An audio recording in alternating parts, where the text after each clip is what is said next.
Bonjour, c'est iPod Touch Pro et aujourd'hui je vais vous montrer l'application Photo Enhancer pour votre iPod Touch iPhone Jailbreakers le firmware 5.0+. Photo Enhancer, c'est quoi? C'est une application qui est gratuite sur Cydia dans le fond et ce qu'elle vous permet de faire, c'est cacher des photos qui sont dans ta bibliothèque photo. Fait que le petit désavantage de cette application-là, c'est que ça cache tous tes albums et toutes tes photos. Fait que tu n'as pas la possibilité de choisir quel album tu veux cacher. Tandis que Photo Album Plus, pour ceux qui ne savent pas c'est quoi, c'est une application qui est payante sous Cydia puis qui rajoute un paquet d'options pour l'application photo de votre iDevice. Ça, vous pouvez cacher certaines photos puis mettre même des mots de passe. Fait que vous pouvez mettre des mots de passe sur des albums, des photos, etc. Fait que c'est plus intéressant de ce côté-là. Mais Photo Enhancer, il est gratuit puis il permet de cacher toutes les photos quand vous avez besoin de toutes les cacher. Alors, il s'écrit comme ça, il est gratuit, fait qu'on fait installer, confirmer. Une fois qu'il est installé, il n'y aura pas d'icône sur Springboard de votre appareil, mais il y aura une section dans les réglages qui comporte une petite activation. Si on s'en va dans Photo Enhancer ici, vous avez la possibilité d'activer une affaire qui est encore en bêta parce que l'application vient juste de sortir, Full Lock Mode. Je vais vous montrer c'est quoi après. Fait qu'on va commencer par voir ce que l'application fait par défaut. Alors, une fois que votre Springboard est relancé, vous allez dans Photos, puis vous avez votre pellicule. Moi, quand je m'en vais dans ma pellicule, j'ai des photos de Windows, puis tout ça. Quand vous faites modifier, vous voyez en haut, vous avez ajouté, puis vous avez modifié. Quand vous faites modifier, là, vous avez hide, qui veut dire cacher. Quand vous appuyez dessus, là, tout est caché. Fait que quand tu vas aller dans pellicule, ils vont être cachés. Fait que la prochaine fois que tu vas réouvrir tes photos, ils vont être encore cachés, puis tu n'as pas la possibilité de voir tes photos, c'est impossible, genre. Tant que tu ne fais pas modifier show, là, tu vas voir tes photos. Fait que là, vous devez vous dire, ben là, le désavantage, c'est qu'on voit quand même qu'il y a des pellicules, tu sais. Admettons qu'on fait hide, puis là, je l'enlève du multitâche.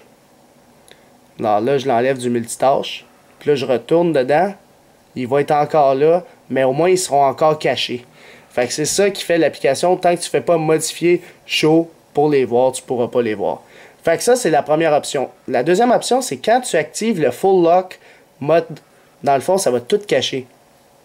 Fait que là, si je m'en vais cacher comme du monde mes photos, hide, alors là, il faut l'enlever du multitâche. Alors là, quand tu reviens, là, il est vraiment plus là. Fait que là, il est vraiment caché, puis même si tu fermes, tu reviens, il est vraiment caché. Le petit désavantage est le suivant. Quand vous allez faire chaud, regardez, la pellicule est rendue où? Elle est rendue en haut, fait que tu peux pas aller dessus vraiment. Fait que, tu sais, c'est un bug de ce côté-là.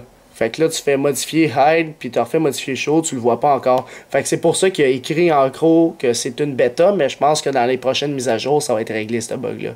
Fait que là, on peut faire... mais dans le fond, pour le remettre normal, c'est que vous allez juste désactiver ça ici. Et par la suite, vous allez relancer votre Springboard. Alors, faites un petit respring. Et par la suite, il va revenir à la normale, qui est le premier mode, comme si on ne l'avait pas activé. Fait que je vais vous montrer ça en même temps. Alors, c'est sûr, il faut lui laisser une chance. L'application est gratuite, puis elle vient de sortir. Fait que, son petit objet bêta, c'est sûr qu'elle ne marche pas, là. Fait que là, on va le laisser se relancer. Là, je vais aller dans Photo. Et là, on peut voir qu'ils sont revenus à notre premier mode. Fait que show, puis là, je vois mes photos. Et voilà. Fait que c'est pas plus compliqué pour l'application Photo Enhancer pour votre iPod Touch iPhone Jailbreakers le firmware 5.0+. Alors, pour l'application Photo Enhancer, je donne un total de 3 étoiles. Alors, pourquoi 3 étoiles? Parce que premièrement, l'application est gratuite, ce qui donne un bon avantage en partant. Et aussi, l'avantage de cette application-là, c'est, admettons que ton ami dit, montre-moi tes photos que tu as sur ton iDevice, mais tu les as cachées avant, fait que tu dis pas de problème. Il regarde, t'en as pas, fait que regarde, tu l'as au nez. Fait que, c'est ça pas mal le but, c'est vraiment de cacher ses photos. Je l'ai mis tout de suite 3 étoiles, c'est sûr, avec les fonctionnalités qu'on a de bugs puis tout ça, en ce moment, je l'aurais mis 1 ou 2 étoiles, mais il y aura des updates dans un temps futur de Photo Enhancer et il va mieux fonctionner l'application. Fait que c'est pour ça que je le mets tout de suite 3 étoiles, parce que je suis sûr que dans le futur, ça va être correct puis ça va bien marcher. Mais ça va pas l'application Photo Album Plus, qui est payant sur Cydia. Fait que vous, cher public, qu'est-ce que vous pensez de l'application Photo Enhancer? Combien d'étoiles vous y mettrez? Plus ou moins que 3 étoiles? Juste dans les commentaires, c'est sur YouTube seulement. Mettez-y la cote que vous y mettrez en copiant les étoiles. Et par la suite, la note publique va être calculée automatiquement dans la description de la vidéo. Alors c'était tout pour l'application Photo Enhancer pour votre iPod Touch iPhone Jailbreakers le firmware 5.0+. Visitez mon site internet www.ipodtouchsupport.com. Abonnez-vous aussi à ma chaîne YouTube en cliquant sur s'abonner. Vous pouvez aussi aimer la page Facebook d'ICIAP officiel, me suivre sur Twitter et aussi me suivre personnellement en vous abonnant à mon compte Facebook. Tous les liens sont à la fin de la description de la vidéo. Alors c'est ça, c'était iPod Touch Support, merci.